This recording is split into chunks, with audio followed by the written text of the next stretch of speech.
Bom, vamos então para a segunda parte dessa nossa aula.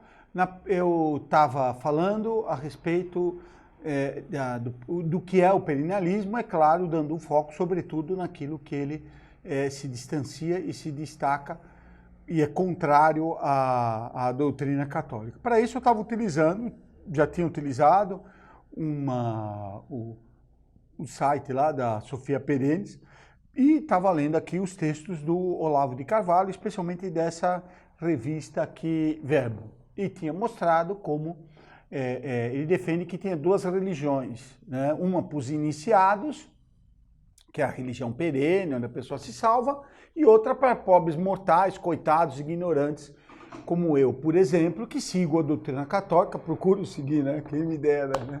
Que procuro seguir a doutrina católica cumprindo os preceitos e as normas que são colocadas para nós. E quando a gente erra, a gente vai lá para a fila da confissão, senta lá na fila da confissão, fica esperando. Essa gravação se deu aí no período da quaresma, graças a Deus eu me confessei, né? Tem gente que diz que não vê eu me confessando, então não sabe se eu me confesso. Ah, meu Deus do céu, se soubessem quanto que eu preciso me confessar, e é bastante mesmo. Bom, enfim, vamos lá. Então, o Olavo, então, vai fazendo essa distinção e diz que tem homens que são, assim, mais espirituais, e esses, então, já se salvam aqui na Terra, se transformando na última realidade, que é Deus. Retomando isso, esse ponto, diz o Olavo ainda nesse artigo. É bom não falar muito dessas coisas perante o público em geral, que pode escandalizar-se ante a decifração de um mistério que deve permanecer opaco para sua própria proteção espiritual. Então é bom esconder mesmo, a doutrina perennialista tem que esconder, é só para alguns iniciados, tem que ter um processo de iniciação. E a gente esconde porque esses pobres coitados aí, que são os ignorantes, que ele vive xingando todo mundo de ignorante, tem que ser protegidos disso. E aí Olavo, citando o Guénon, diz: chegará um momento em que cada um sozinho, privado de todo contato material que possa ajudá-lo em sua resistência interior, terá de encontrar em si mesmo e só nele mesmo o meio de aderir firmemente pelo centro de suas existências ao Senhor de toda a verdade. Então a salvação se dá a gente olhando para nós mesmos, nos compreendendo a nós mesmos. Não é pela igreja. O dogma não é fora da igreja, não há salvação. O dogma perennialista é fora de si mesmo, não há salvação. E como é que isso é feito? É feito a pessoa praticando a religião dela, sem sincretismo. E é por isso que é tradicional. Bom, então, nesse site tem uma entrevista com o tal do Charles Upton, que vai dizer: experimentar Deus é ser chamado para transcender imediatamente aquela experiência necessariamente limitada dele e entrar em contato existencial puro com ele. Com ele é em si mesmo, além de toda experiência. Como os sufis dizem, você vê que é uma frase bem complicada. O ser humano não conhece Deus em sua essência absoluta. É Deus que conhece a si mesmo na forma humana. Mas se isso não é gnose, tá? Então, quando a gente tem essa experiência, a gente não consegue entender direito o que é o absoluto. É Deus que se conhece como Ele mesmo dentro de nós. Então, Deus, para poder se conhecer, precisou criar o universo. E agora, no estágio de desenvolvimento do homem, que é racional, o homem então começa a tomar, sendo Deus, tomando consciência de si mesmo, e desta forma, através desse contato mágico, eu prefiro até do que místico, esse contato mágico, Deus dentro de nós mesmos toma consciência dele mesmo. E alguém tem coragem de dizer que isso é católico? Bom, então esses são os princípios básicos do perennialismo. eu recomendo, vai ter o material aí, esse artigo da Verbum, o próximo artigo, a solução que o Olavo vai propor, vocês leiam depois, é dizer, puxa, mas a igreja não tem esse lado esotérico, então como é que faz? E fica insinuado que o grande erro da igreja foi se aliar, foi ter condenado a maçonaria, que seria o lado esotérico da igreja. Por isso que agora toda essa nova direita, ela tem grande simpatia pela maçonaria, que seria, então, a entidade que faria a iniciação dos católicos. Mas aqui a gente entraria em outro tema, quem sabe aí a gente pode tratar um pouquinho disso. Vamos ficar então aqui na questão dos princípios do perennialismo. Vamos ver então qual é a condenação que é feita ao perennialismo. Vou frisar aqui, são coisas que possivelmente você já conhece, né? Vou colocar Pio IX como sílabos e depois os textos do Concílio Vaticano I. Sílabo número 15. Cada pessoa, condenação, frase condenada. Cada pessoa é livre de abraçar e professar a religião que, guiado pela luz da razão, julgar verdadeira. Ora, é propriamente o perennialismo. O perennialismo vai dizer que não só é livre, mas é necessário, cada um na sua religião. A Igreja Católica condena isso. Fora da Igreja Católica não há salvação. Esse é o dogma. Ah, mas a pessoa pode compreender, que nem estão dizendo dizem os perennialistas, qual é a igreja que vai levar ela para esse conhecimento verdadeiro, místico e mágico. E se ela for então coerente com a sua religião? Não pode. Isso é condenado como heresia. Dizer que a pessoa tem direito de escolher pela sua razão a religião que melhor lhe aprover, que ela mais se identifica, está condenado. Sílabo número 15. Sílabo 16. As pessoas podem encontrar no culto e qualquer religião o caminho da salvação eterna e alcançar a salvação eterna. Mas não é a condenação do Olavo? Mas não é, esse texto do sílabo não está condenando? Vocês não viram aqui o texto? Não, viram não, né, por enquanto. Ouviram o texto do Olavo dizendo que cada um vai receber a sua iluminação. Está condenado pela igreja, cada um não recebe. Por onde vem a salvação? A salvação vem pela igreja, para as pessoas se salvarem todos, não só os católicos. Todos os homens têm necessidade dos sacramentos. É claro que a pessoa lá tem a questão de pertencer a uma da igreja, aquele que não tem uma ignorância invencível. Mas não é isso que está sendo tratado pelo perennialismo. O perennialismo não está dizendo nada disso. O perennialismo diz, é bom que tenham muitas religiões e cada um sendo fiel à sua religião, ele se salva. Quem é fiel à sua religião, que não foi igreja católica, vai para o inferno. A pessoa tem que ir olhando a religião dela, examinando, ela tem todas as condições para ver que aquela religião que é falsa. O protestante sincero abandona o protestantismo. O espírita sincero abandona o espiritismo. Aqueles que tinham as religiões lá das tribos americanas abandonariam essas religiões. Quem tinha as religiões secretas da Grécia abandonaria essa religião. Quem defende o perennialismo é sincero, abandona o perennialismo. Se estuda de fato o perennialismo, acaba abandonando e acaba vendo que está errado. Então, a condenação nos sílabos é muito clara. Frase condenada, repito, as pessoas podem encontrar no culto e qualquer religião o caminho da salvação eterna e alcançar a salvação eterna. Essa frase é condenada. Depois, no Concílio Vaticano I, nos cânones, em geral, se vocês forem ler, né, tem várias condenações. Eu cito aqui aquelas mais relacionadas com o perennialismo, é o número 3 dos cânones que tratam sobre a fé.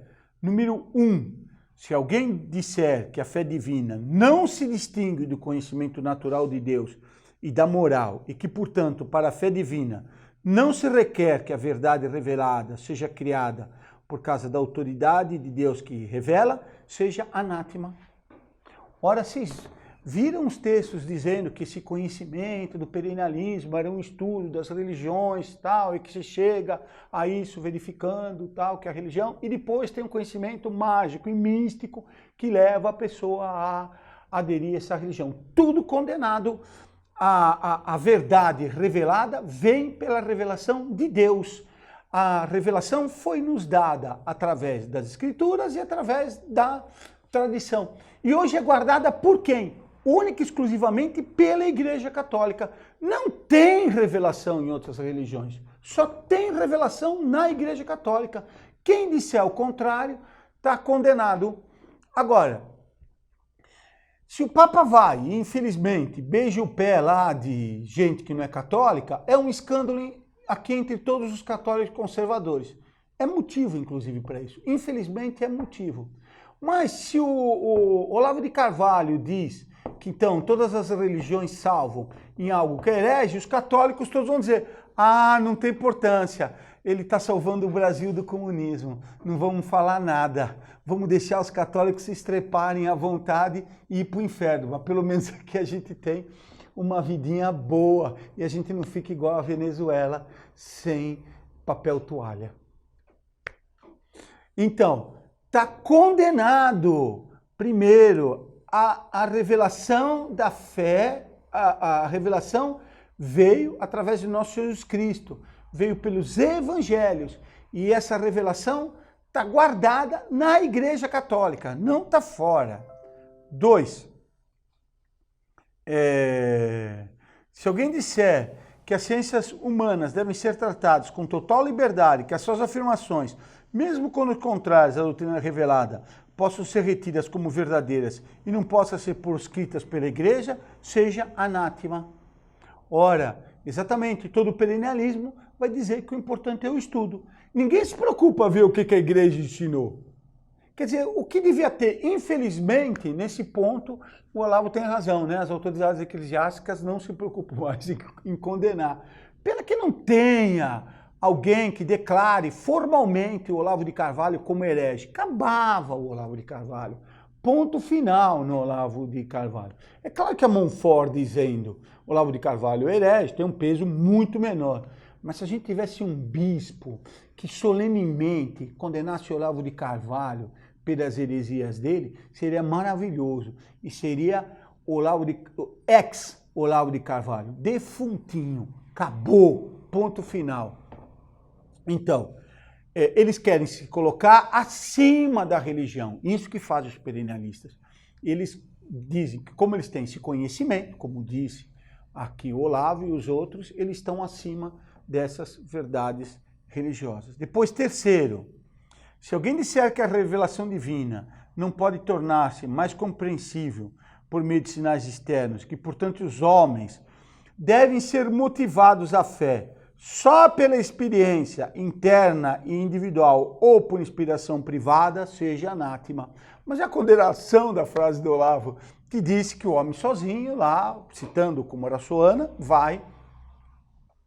ele vai chegar a essa inspiração e é particular, fechado, bem na sua casinha. Como ele diz também num texto da internet, quando a pessoa diz, como é que eu pratico a religião, etc. Diz, não faz parte de nenhuma estrutura formal, não, porque você está querendo agradar a religião. Você tem que se relacionar direto com Deus, né? A pessoa vai lá, manda uma cartinha, põe a carta e manda a carta para Deus, depois Deus responde a cartinha para ela e a gente vai se relacionando com Deus. Não tem que ter igreja, não. Tem que ter o Olavo de Carvalho para ensinar isso, segundo ele, né? Mas igreja não precisa ter. Então, é muito claro, Basta pegar os princípios perennialistas para a gente ver como eles são condenados pela igreja.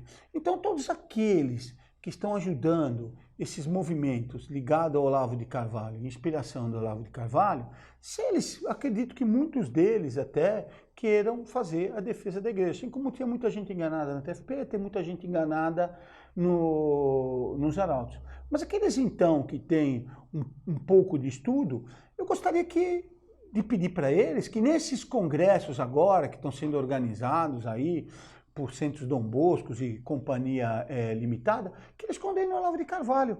Dá uma palestra, pega a revista Verbo e dá uma palestra lá condenando o perennialismo. O perennialismo é herético, podia ser o título da palestra. Bom, vamos então para uma quinta parte aqui dessa aula. Eu quis provar, então, independente da questão da gnose, o perennialismo é herético, né? Mas vamos então falar um pouquinho de perennialismo e gnose, tá?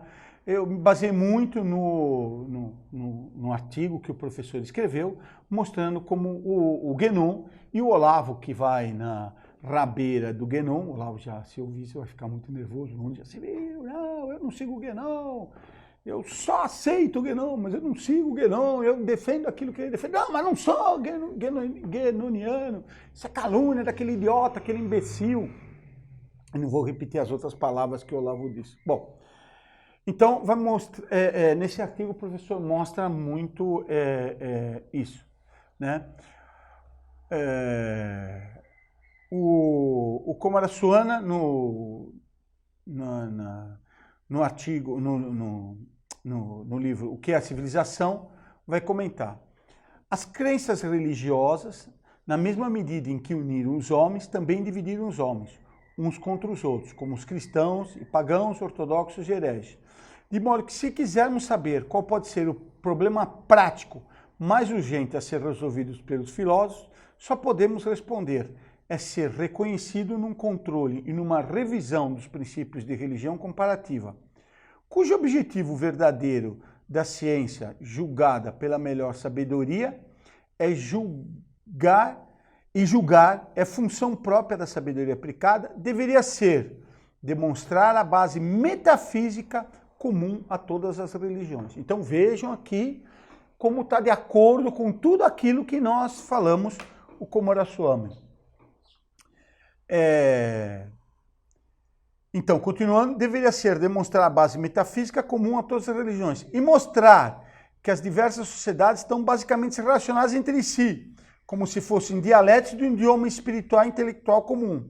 Pois, quem reconhecer isso não terá mais vontade de afirmar: minha religião é a melhor, em vez disso dirá: minha religião é melhor para mim. Então, o Coomarassuana vai começar dizendo: olha, a religião vale a minha, que é inteira. E o Schwann vai dizer: o que nós temos em vista nesse livro, tá? Como nos precedentes, é, afinal de contas, a ciência sacra, a filosofia perene, a gnose universal, que sempre existiu e que sempre existirá. Então ele identificou o Schwann, que, como nós vimos, é da escola perennialista. Identificou o quê? Ciência sacra, filosofia perene e gnose. Mas não é a gnosezinha, ou então a gnose só condenada no início da igreja. A gnose universal, que sempre existiu e que sempre existirá. E o Schwann vai ainda dizer: além disso, nosso interesse pelos esoterismos históricos, as doutrinas secretas históricas, tais como o pitagorismo, o Vedanta, Shivaíta, o Zen, é menor do que interesse pelo esoterismo em si, que, com satisfação, denominaremos filosofia perene. Então, a religião oculta é a filosofia perene. A filosofia perene é uma religião oculta, esotérica, sendo por si mesmo independente das formas particulares, por construir a sua essência. E continua ele: quanto ao esoterismo em si, que não é outro senão a gnose, devemos lembrar duas coisas, embora já tenhamos mencionado em duas outras ocasiões.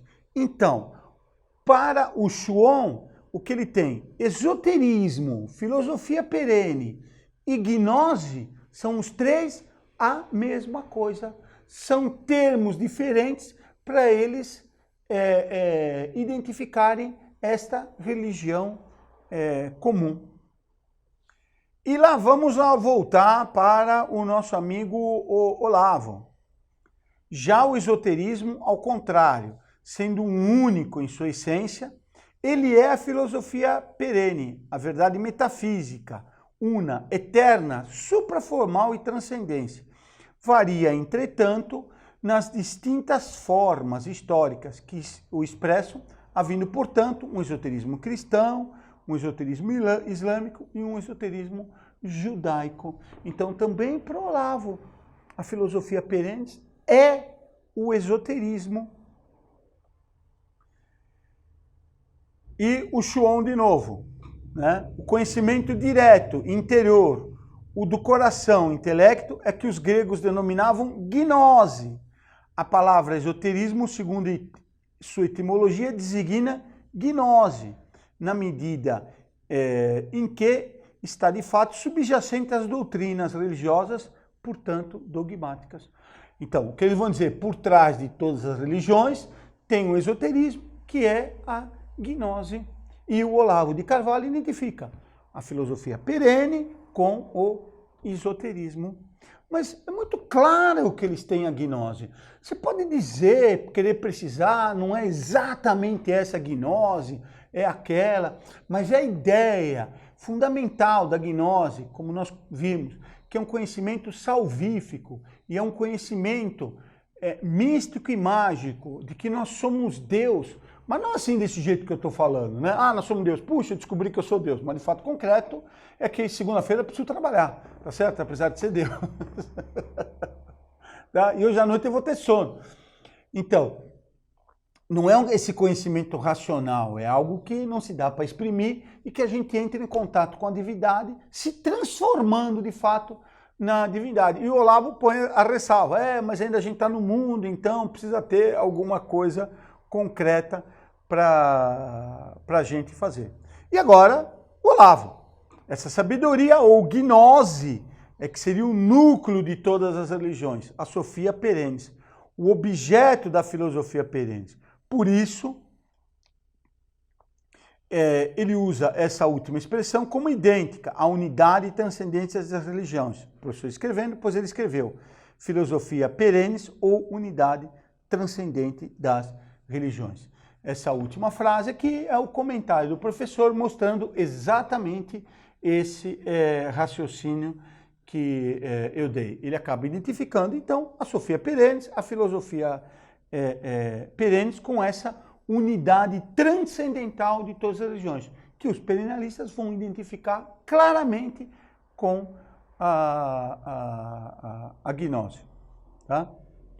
Então, diz Olavo, todos os estudiosos de religiões comparadas do mundo, com quase nenhuma exceção, utilizam o termo tradição como sinônimo de Sanatana Dharma ou lei perennis ou filosofia perennis, de Al-Hikmati al-Hilahiyya, para designar o número de princípios metafísicos que é comum a todas as religiões do mundo. Então, o Olavo diz, olha, todas as religiões do mundo têm algo comum, isso é a filosofia perene, isso é o esoterismo. E os autores perennialistas dizem, isso é a gnose. Tá? Bom,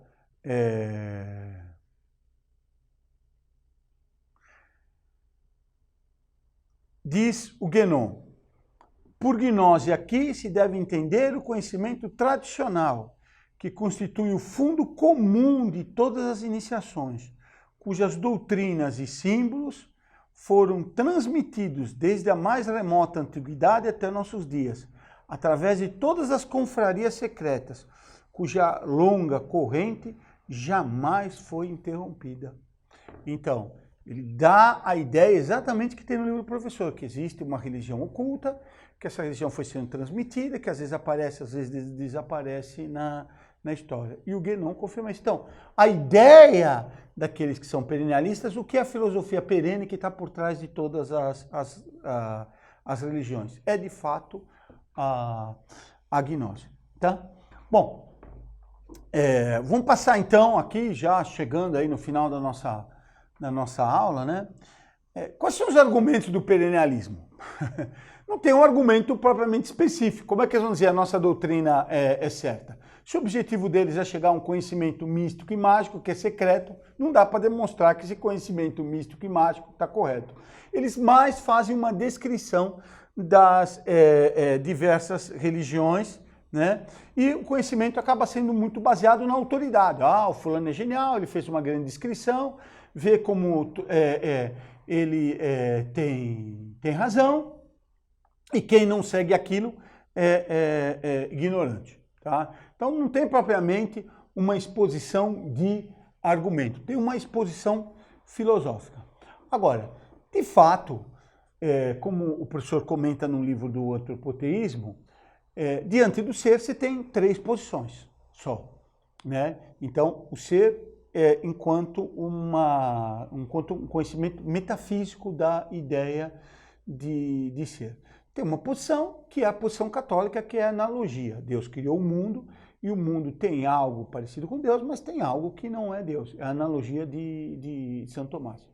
Depois você vai ter uma posição panteísta, que vai identificar um mundo com Deus. E vai ter uma posição gnóstica, que vai dizer que, na realidade, Deus está aprisionado no mundo, né? E a matéria é o contrário de Deus. Tá?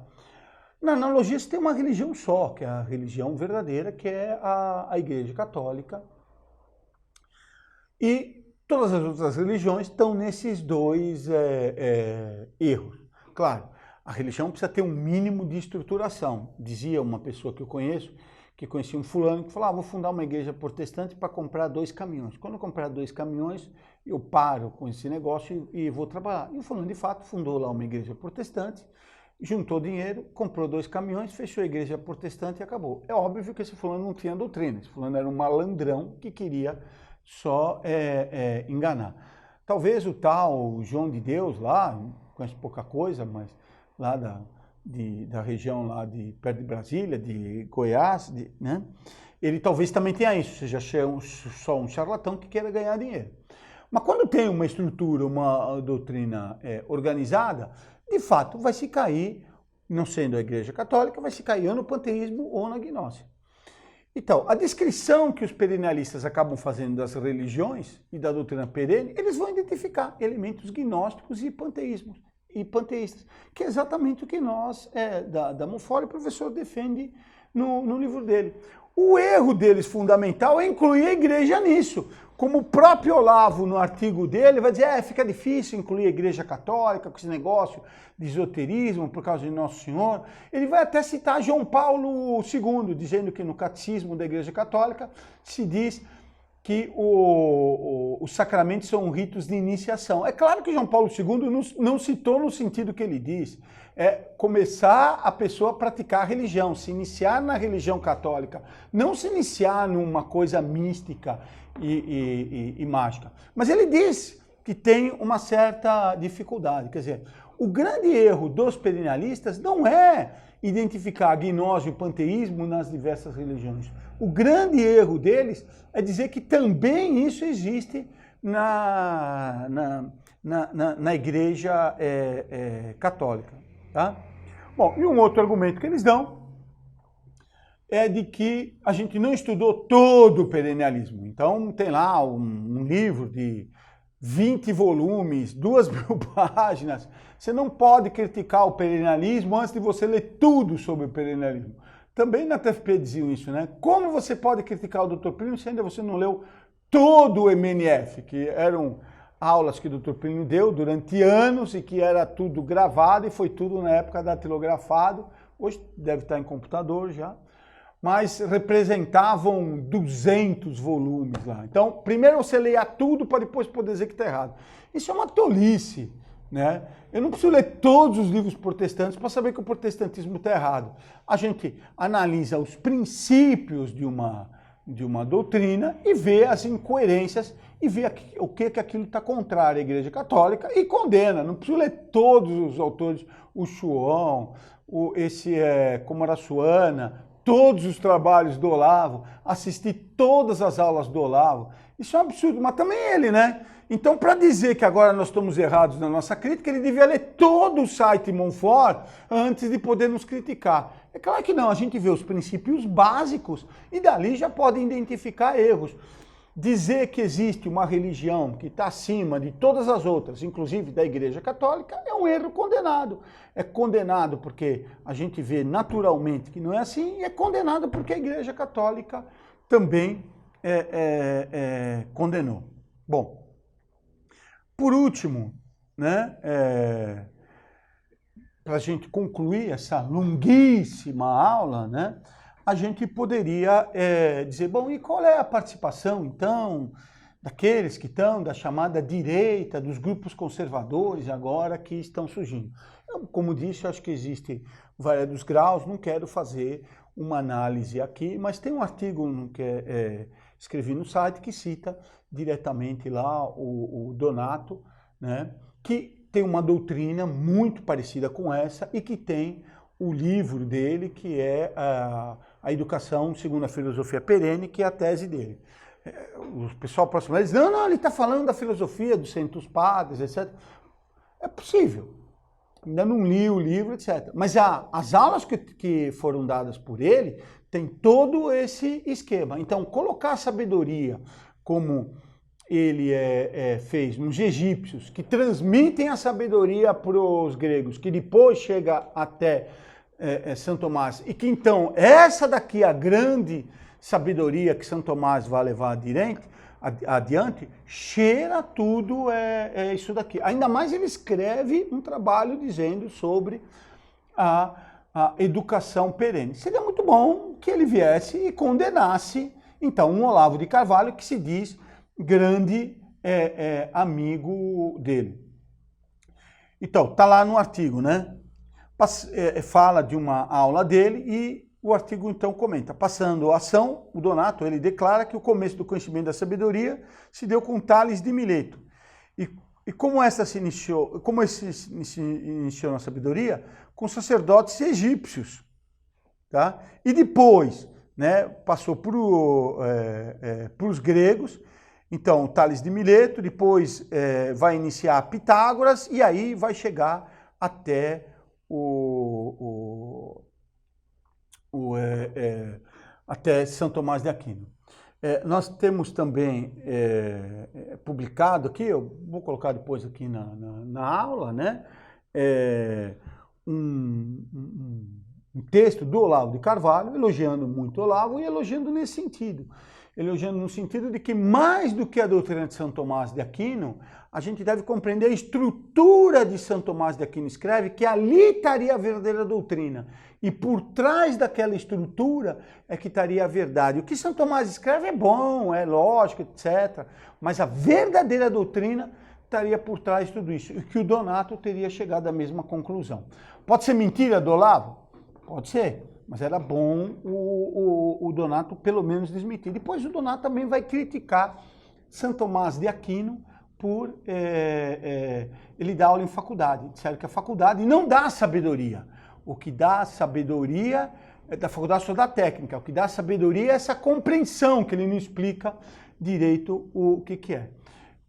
Me mandaram um monte de CD lá com as aulas do Donato, quem sabe eu tenho tempo de ler. Mas que cheira esse erro, cheira. E a gente tem que ficar bastante preocupado com isso. Vocês imaginem que nós da Monfort tivéssemos saído da TFP, aqueles que saíram, e tivéssemos criado um grupo chamado Tradição, Família e Propriedade. Depois de estar lá na TFP. E a gente dissesse, não, nós somos enganados pela TFP, nós somos contra aquelas doutrinas da TFP, mas nós fomos enganados. Mas fazemos um grupo chamado Tradição, Família e Propriedade. E dizemos, tradição tem um bom sentido, família tem um bom sentido, propriedade tem um bom sentido. É claro que seria para lá de suspeito. Quer dizer, com todos os amigos nessa linha, era bom ter cuidado. E na nossa pesquisa, né, aqui, existe também, aqui em São Paulo, um instituto e um site chamado Sofia Perenes, o mesmo nome do site que tem lá nos Estados Unidos, com todas essas doutrinas erradas. E de quem faz parte? Toda essa mesma turma do Verbo. Está todo mundo lá dando cursos e dando aulas com esse nome. Eu não tive acesso, parece inclusive que são pagos, né? E lá está lá, né? O Instituto Sofia Perennis, esse daqui, é constituído por pais e professores católicos que buscam, através do estudo e da divulgação de cursos de formação, resgatar e atualizar os princípios fundamentais da educação patrística, baseado principalmente na pedagogia vitorina. Tá bom a educação patrística, mas a igreja fez muito depois disso, né? Por que a gente vai e através da sabedoria, vamos seguir diretamente o que disse a igreja, tem muita gente recente. Depois, por que escolher justo esse nome? Está ligado a toda essa gente e ligar a tudo isso. É claro que se a Montfort chamasse tradição, família e propriedade, alguém ia levantar a suspeita com bastante razão. E continua na apresentação, né? Ciente do avançado processo de degradação do sistema educacional vigente, o Instituto pretende ser um foco irradiador da pedagogia, que ao longo da história da igreja formou as melhores mentes e contribuiu para a profícua evangelização e desenvolvimento da civilização ocidental. É claro que a frase em si não pode ser condenada, mas dentro desse contexto parece que o problema é intelectual, né? Não é um problema propriamente de virtude. E não é um problema da gente dizer, fora da Igreja Católica não há salvação. Essa era uma frase boa para pôr nesse instituto. Dizer, todos aqueles que dizem que fora da Igreja Católica a pessoa pode salvar, pode se compreender, pode chegar à verdade, são hereges e vão para o inferno. Põe lá essa frase aí no Instituto Perennis, acho que aí as dúvidas começam a diminuir. Então, cremos que as verdadeiras respostas para os problemas da humanidade encontram-se no cultivo e no desenvolvimento do que se chama de virtude da sabedoria, e que isso só se torna possível através de uma vivência espiritual profunda aliada a uma formação intelectual exigente. Um perennialista assinaria essa frase. Por que não se diz, cremos que fora da Igreja Católica não há salvação, e que quem está fora da Igreja Católica vai para o inferno, e que não adianta ser inteligente porcaria nenhuma? Isso seria bom, que o demônio é extremamente inteligente, conhece tudo, mas está no inferno, porque não amou a Deus. E que aqueles que são inteligentes e que estavam fora da Igreja Católica também se perderam. Bom, falei muito, mas eu queria ainda concluir aqui, ficou uma aula, acho que talvez a mais extensa do curso, mas é aquela que a gente precisava dar mais provas. Eu queria só para concluir aqui, dar uma citação aqui do professor, na página 268 do livro dele, sobre o antropoteísmo, onde ele vai citar um texto do Papa Paulo VI no encerramento do concílio, que poderia ser perfeitamente aplicado ao perennialismo. Diz, então, o texto do Papa: toda essa riqueza doutrinal do concílio se dirige numa direção única, servir o homem. O homem, digamos, em toda a sua amplitude, em toda a sua fraqueza e indigência. A igreja quase se declarou escrava do homem. Mas tudo isso e tudo mais que poderíamos dizer sobre o valor humano do concílio não terá desviado a mente da igreja, reunida em concílio para uma direção antropocêntrica de cultura moderna? Desviado não, dirigido sim. Quer dizer, eles quiseram fazer o culto do homem. A mentalidade moderna, habituada a julgar todas as coisas sob o aspecto do valor, isto é, da sua utilidade, há de admitir que o valor do concílio é grande, pelo menos nisso. Tudo foi dirigido à utilidade do homem. Nunca se diga, portanto, que é inútil uma religião como a católica, que na sua forma mais consciente e mais eficaz, que é qual a conciliar, se declara totalmente a serviço do homem. O perennialista aceita isso. A igreja está a serviço do homem para levar ele utilitariamente para uma etapa superior. Mas está aqui. A religião católica é para a humanidade, em certo sentido, é a vida da humanidade.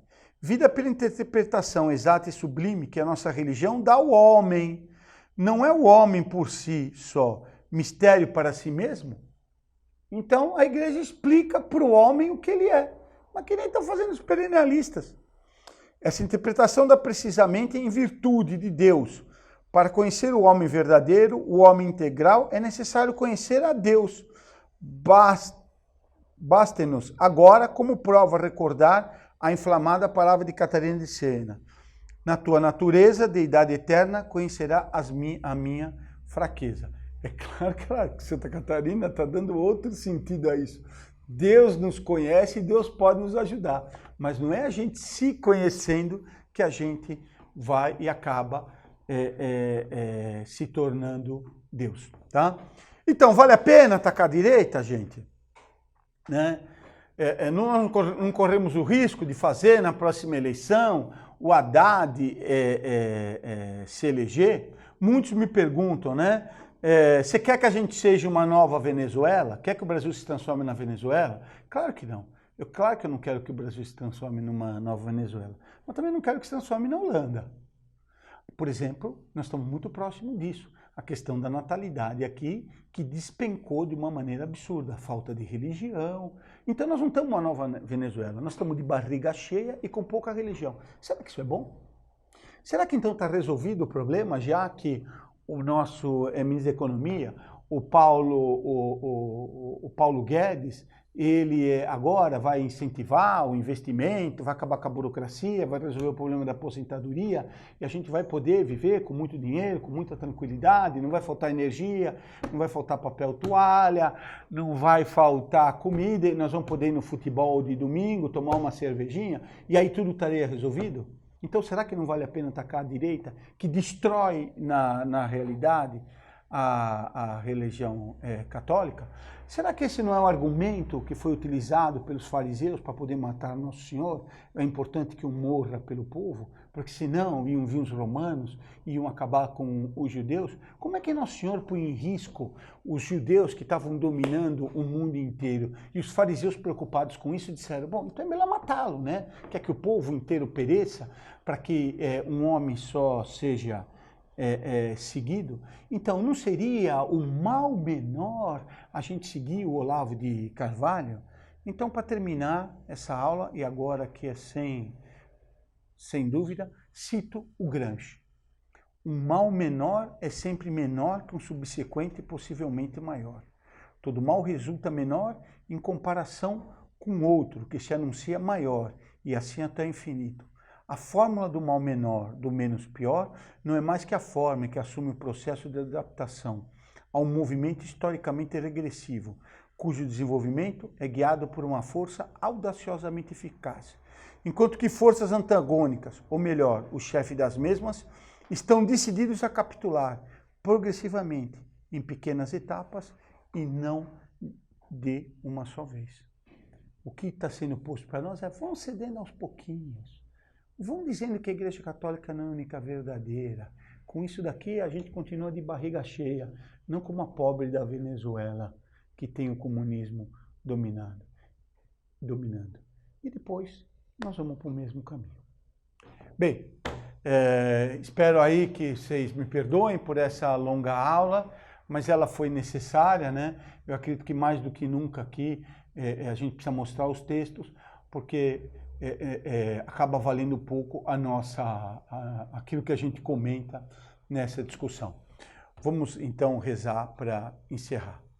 Em nome do Pai, do Filho e do Espírito Santo. Amém. Ave Maria, cheia de graça, o Senhor é convosco, bendita sois vós entre as mulheres e bendito é o fruto do vosso ventre, Jesus. Santa Maria, Mãe de Deus, rogai por nós, pecadores, agora e na hora de nossa morte. Amém. Aos seus cristãos, rogai por nós. Ave Maria, cheia de graça, o Senhor é convosco, bendita sois vós entre as mulheres e bendito é o fruto do vosso ventre, Jesus. Santa Maria, Mãe de Deus, rogai por nós, pecadores, agora e na hora de nossa morte. Amém. Doce coração de Maria, sede a nossa salvação. Em nome do Pai, do Filho e do Espírito Santo. Amém.